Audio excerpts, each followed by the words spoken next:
I've got something I just have to tell Mom. Emma hesitated for a moment, taking a breath. But then, as if she'd made up her mind, she began speaking with force.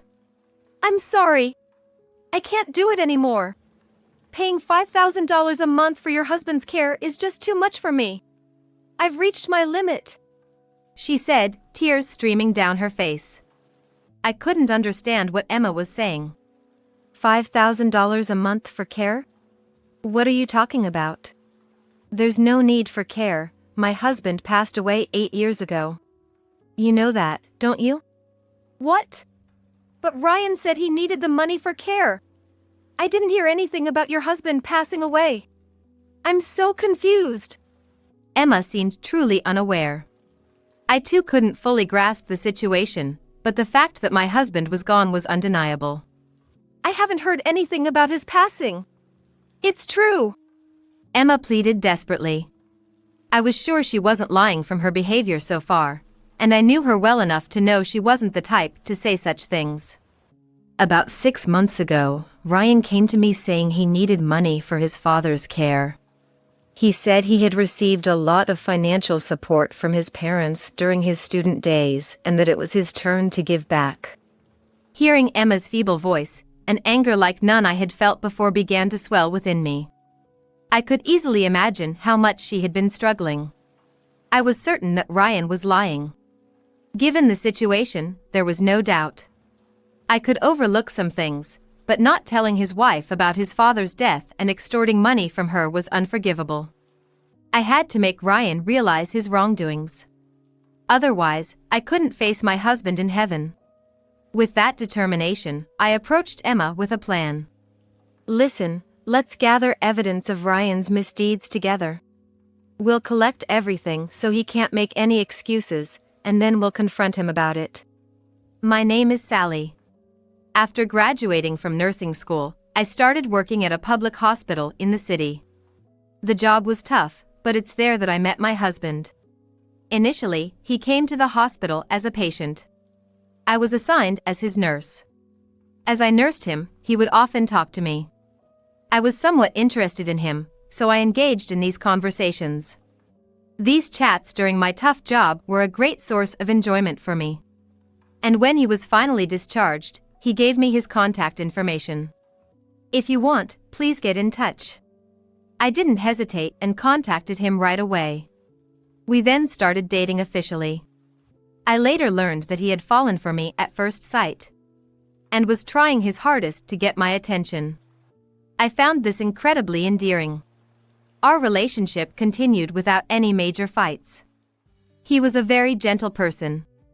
And so, I married him. Our relationship remained good after marriage, and a few years later, our son Ryan was born. From that time, my husband's work became busier, and he was home less often. When the family was together, we would happily go out for meals or travel. A few more years passed, and Ryan went to college. The college was quite far, only reachable by plane. I felt anxious sending my son so far away, but reminded myself it was for his future. Ryan would come home during long vacations. He didn't seem much different, actually seemed brighter, so I felt reassured. But being a science major, his education was quite expensive. Ryan often asked me for money. Mom, I'm sorry, but I'm short this month. I need more money. Didn't I just send you some? What are you spending all this money on? It's for college stuff. All the books they ask us to buy are specialized and really expensive. And then there's equipment for research, materials, and so on. Ryan pleaded desperately. There's also living expenses. It's really tough, you know. I'm working a part-time job, but it's still not enough, he said in a near-crying voice. Hearing his voice made my heart tighten. I imagined how lonely Ryan must feel, living far from home. Our own life wasn't easy, but I thought I must help him no matter what. Okay, I'll send it within the week, don't worry. Thanks, Mom. Ryan sounded so happy when he heard my response. Just hearing that made me feel inexplicably happy. This continued until Ryan graduated from college. After graduation, he successfully got a job in a company in a city. I would have preferred him to come back home, but it couldn't be helped. The college was a distance that required a plane ride, but now it's reachable by train. It's closer, so that's good. But Ryan seems busier with work and hardly comes home anymore. Hey, Ryan. When are you coming home next? Let me know when you decide. Sorry, Mom. Work's so busy, I don't think I can make it. It's almost like I don't have days off. I can get called in by my boss unexpectedly, so I can't really come home. I see. It's tough, but it's good to work hard. Just don't overdo it. If you're feeling overwhelmed, make sure to talk to me. Yeah, I got it. Thanks. Ryan said and quickly hung up. His somewhat indifferent attitude hurt me. But I convinced myself it was inevitable. Ryan's a grown man now, and I probably shouldn't meddle too much. Trying to suppress my loneliness, I told myself this and refrained from calling him. I didn't want to disturb his work. For a while, we didn't contact each other. However, one day, Ryan called out of the blue. Hey, Mom, it's been a while. Everything is good? I'm fine. What's up? Well, I'm getting married. What? What do you mean? I met someone and we just clicked. We've decided to get married. I've already met her parents. We'll be coming home soon to introduce her to you. Okay, I'll be waiting. I said, hanging up. Ryan was finally getting married. Just thinking about it made my heart race. What kind of woman is she? Will I get to see my grandchildren? All sorts of thoughts raced through my mind. I happily marked the calendar for their visit. And finally, the day arrived. Ryan's girlfriend, Emma, was a quiet, beautiful, and kind-hearted woman. I liked her right away. She seemed perfect for Ryan.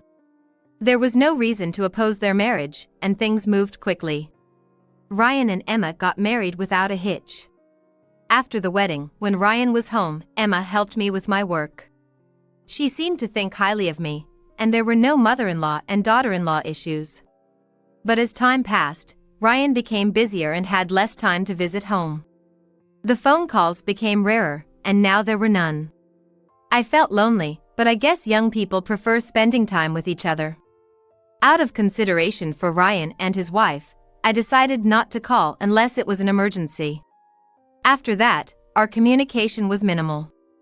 Except for a call on my birthday, there was no interaction for a long time.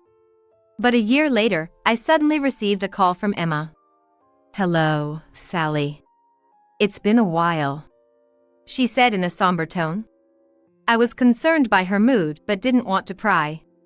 Oh, Emma. Long time no see.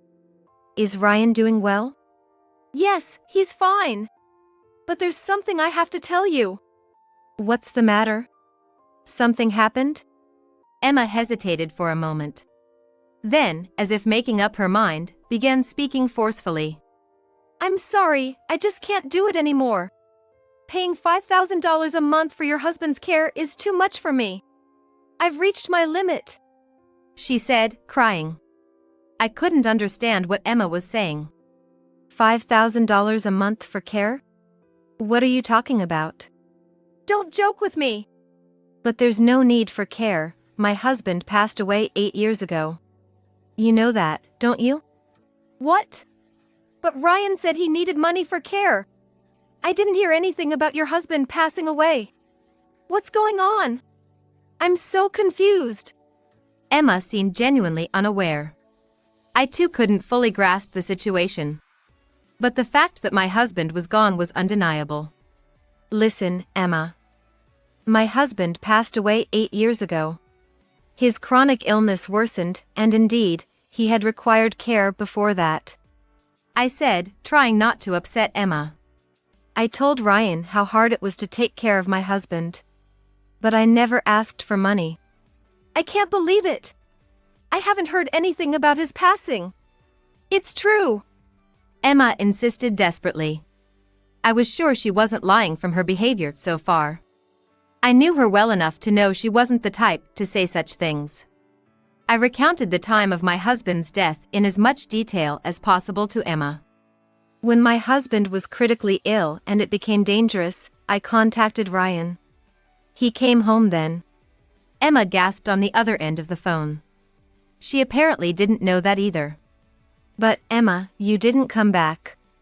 I heard you were busy with an overseas business trip and couldn't make it back, I said, feeling a pang in my heart. But at that time, I was too preoccupied with my husband to think about Emma.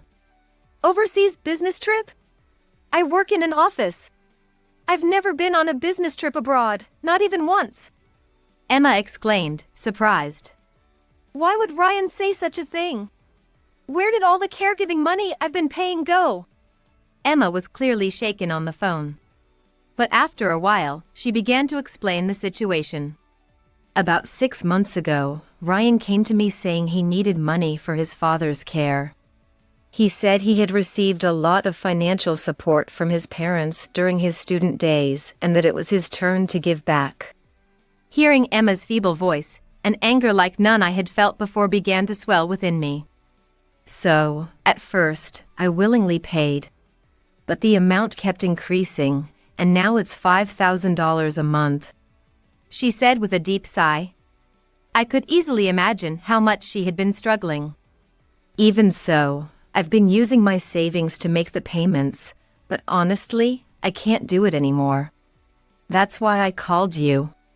Hearing her words, I was sure Ryan was lying. The situation was clear. I couldn't overlook it, not telling his wife about his father's death and extorting money from her. If this demand escalated, it could even lead to a serious incident. I had to make Ryan realize his wrongdoings. Otherwise, I couldn't face my husband in heaven. I decided and then proposed a plan to Emma. Emma, I believe you. It's clear Ryan is lying. Really? I was so foolish. I should have told you sooner. Then this wouldn't have happened. No, it's not your fault. But we can't just let this go. Listen, let's gather evidence of Ryan's misdeeds together. We'll collect everything so he can't make any excuses, and then we'll confront him about it. What should I do? Well, Emma, I'd like you to collect any evidence you can find at home. Maybe in his study? There should be receipts and documents. I'll hire a private investigator to look into Ryan's background. He's probably up to more than this. Okay. I'll be careful and gather the evidence. I'll also use social media to see if I can find any information about Ryan. I'll contact you if I find anything. She ended the call. Initially, she was shaken, but not anymore. She was determined to thoroughly search for evidence. I searched the net for a private investigator and immediately requested an investigation into Ryan. A few weeks later, I visited Ryan's house. I had asked Emma when Ryan would be off. Emma guided me into the living room. Ryan, unaware of anything, was relaxing there. He was surprised to see me. Mom, what are you doing here? You should have told me you were coming. Sorry for not informing you. I just needed to talk to you about something. All right. But I have something to do now. I'll hear the details from Emma. Ryan seemed to have sensed something. He suddenly stood up, agitated, and tried to leave. Sit down, I shouted at Ryan. He was startled and fumbled around. Emma, expressionless, went over to Ryan and made him sit on the sofa. Ryan looked back and forth between me and Emma, clearly disturbed. You see, Ryan, I got a call from Emma the other day. She said you've been making her pay $5,000 a month for caregiving. Ryan's expression twisted and he bit his lip, realizing his actions had been exposed. But that's strange, isn't it? Since Dad's no longer with us. Whose caregiving costs are these? Tell me. Ryan didn't answer for a while. He looked down, scratching his head. No answer? Then I'll change my question. Emma didn't know about Dad's death. Emma watched Ryan with cold eyes. You said she couldn't come because she was on an overseas business trip, right? But Emma has never been on a business trip abroad, let alone any trip. What about that? Ryan still said nothing, looking down. Say something! I shouted louder than before, infuriated by Ryan's silence. Emma was also staring at Ryan sternly, lips tightly sealed. Ryan sighed heavily and rubbed his face with both hands. Listen, we already know you've been lying. We've gathered plenty of evidence, so keeping quiet now is pointless, I said, trying to reason with him. Confronting him aggressively wouldn't make him reflect. I wanted him to understand why his actions were wrong. Now, about the $5,000 you swindled from Emma. What did you use it for? Tell the truth. Ryan was silent for a while, but eventually, he began to speak weakly. I thought I'd use that money to start a business. My current job is tough, and I thought starting my own business would increase my income and allow me to work more freely. He mumbled. His eyes shifted left and right. I wanted to argue immediately, but decided to let him finish speaking. I know I did wrong to Emma and you. I was afraid to tell the truth because I thought I'd be opposed. I'm truly sorry, Ryan said and apologized. Good, you finally spoke up. Now, look at me, I said kindly. Ryan looked up, relieved, but then I dropped papers and photos in front of him. There were reports from the private investigator and documents Emma had found at home. Ryan's face turned pale at the sight. Looks like you've been in debt since college and even squandered money on nightclubs. You've been living quite lavishly, haven't you? And that's not all. You even made debts in my name, Emma added, pressing the documents against Ryan's face. Did you think $5,000 a month wasn't enough? Am I just a convenient ATM to you? Say something. Emma seemed to have reached her limit. Grabbing Ryan by the collar, shaking him. Remember, Ryan, I told you, we know all about your lies and have all the evidence, I said, stopping Emma and explaining again to Ryan. Ryan, now frightened by Emma's scolding, listened silently. We know how you've been spending your money, what your private life is like, everything. So trying to hide it now is useless. Ryan groaned softly, ruffling his hair. I didn't let that distract me and kept talking. We want to hear everything from you. Understand? So, tell us everything. Ryan finally seemed to give in, starting to talk while shedding tears. I'm sorry. I'm really sorry. It was all a lie, he confessed, tears falling to the floor. In college, I asked for money for study materials, but it was all for fun. I wasn't working. I spent all the money on shopping and hanging out with friends. I finally felt a bit relieved that Ryan was telling the truth. What did you do after you started working? After I started working, I went to nightclubs. I took a liking to one of the girls there. I had to pay a lot to get her attention, or she wouldn't even look my way. But you were clearly spending more than you were earning, right? How did you manage that? By the time I realized it, I couldn't borrow money under my own name anymore. But I had to pay off my debts. So I borrowed money using Emma's name. I secretly took her ID and processed it online. Emma seemed about to say something when she heard this, but I gestured to her to wait. I had decided to let Ryan confess everything first. I had no other choice. But that failed too, so I started swindling money from Emma under the guise of caregiving costs. I'm really sorry. Ryan then broke down, crying loudly like a child. But the ones who should be crying are Emma and I. I exchanged a look with Emma and sighed heavily. Ryan's pitiful state seemed to have dampened her spirit to reprimand him. After sobbing for a while, Ryan apologized again. I'm truly sorry. I deeply regret my actions.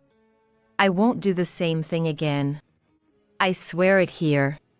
I'll definitely repay the money. Please forgive me, Ryan begged. But his words were hard to trust. He had been deceiving those close to him all along. It was obvious that he would repeat the same mistakes even if forgiven. Ryan, it's over. I can't trust a word you say. We never intended to forgive you from the start.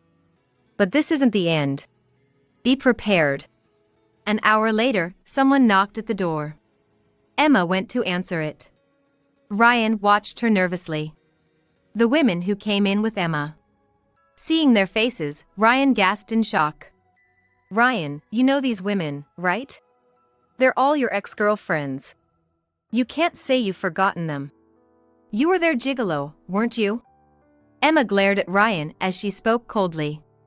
How? Why are all of them here? We found out from Sally's investigation that you were gigoloing these women. I contacted them through social media to apologize, saying I wanted to sincerely express my regret. Despair filled Ryan's eyes, realizing what was about to unfold. Then the word spread. Thanks to that, all your ex-girlfriends came to support me. Now, ladies, please speak your hearts out. Emma's words were the cue to start. His ex-girlfriends began exposing Ryan's misdeeds. Ryan, red-faced, endured the barrage silently. Listening to them, I felt ashamed. How did my son end up like this? Where did I go wrong in raising him? Hearing the revelations, I felt so embarrassed that I wished I could just disappear into a hole. After the revelations, Emma placed a divorce paper on the table. Ryan, I can no longer live with you. Please sign here and now.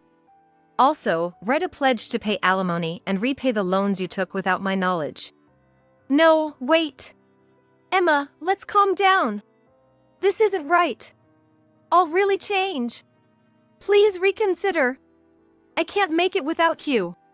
Ryan pleaded pathetically, but his ex-girlfriends collectively scolded him for his antics. There was no one on Ryan's side in the room. Eventually, Ryan reluctantly agreed to their divorce and wrote a pledge to comply with Emma's demands. After finishing, he turned to me, tears streaming, begging for help. Mom, I'm really sorry. This is my last selfish request. Please help me repay the money. I realize I did terrible things by deceiving everyone. But I can't handle this alone. Please. Sally, you don't need to help this man. Just leave him be. I stared deeply into Ryan's eyes, recalling all the memories we shared. The warmth of holding him for the first time, the happy days spent with him and my husband, the sadness of sending him off to college. All these memories felt like they happened just yesterday. No matter how bad he was, he's still my irreplaceable son. All right, Ryan. No matter what you've done, you're still my precious son. Ryan's eyes lit up with joy at my words. I don't think I'm entirely blameless. Maybe I made you feel lonely without realizing it. I spoke, feeling truly sorry for Ryan in my heart. So, I'll take responsibility. I'll take care of you till the end. I promise. Thank you, Mom. Really, thank you. Ryan clutched my hands, crying. That's when it happened. Someone visited again, and Emma went to answer it. Several well-built men in suits entered the living room. Hello, we're the ones you requested. Is this Ryan? One of the men asked in a deep voice. Yes, that's him. We're done talking, so you can take him now. Sure. The men replied shortly and lifted Ryan by his arms. Caught off guard, Ryan screamed and struggled, but he was no match for their strength.